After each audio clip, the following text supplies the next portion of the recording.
If you go back to the first videos when we open layers, you will see that there was a different number down here. Right now it reads EPSG 3857. That is a pseudo-Mercator. That got changed automatically when we brought this image right here from the Bing Maps. The reason is that if you look at the earlier videos, you'll see that we had 4326 down here. And instead of having these weird numbers that are showing up down here, we actually had latitude, longitude. That's because projection number 4326 is actually latitude, longitude. It's called WGS 84, but it's actually latitude, longitude. And those were latitude, longitude coordinates. Now, the Bing Maps image couldn't stretch out, and because it looks rather weird when you stretch it out to latitude, longitude. So it changed the projection automatically. And you see here it says OTF, that means on the fly. If you want to change the projection for the map, that's quite straightforward. You go to Project, and then you go to Project Properties.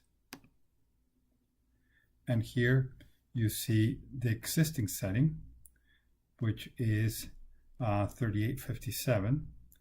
And what we want to do is set it to a different projection. If you can do a search right here, you can click on Filter, and you can type 3403.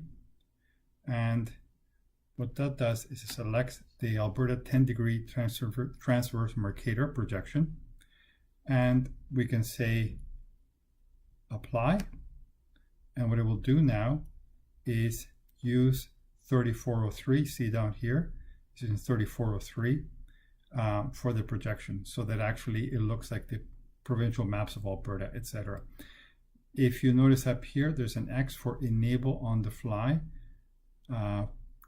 CRS transformation. This is good to have this turned on when you want to change projections, because if you have two layers that are in different projections, they won't be matching up. So if you ever run into that problem, make sure you go in here and enable OTF, and then even if you have 3 or 4 different layers with different projections, everything will line up properly. One of the big reasons for selecting this projection right here is that it's based on meters. That means that when we do activities like buffers, etc., instead of using whatever coordinates were these or worse latitude, longitude, it will use meters. So if I can say I want to buffer to 100 meters, 200 meters, and we know exactly what's going to be happening.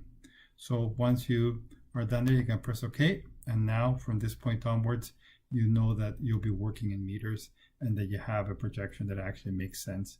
And the nice thing is that this image automatically got moved around and resampled so that it actually still matches this other projection.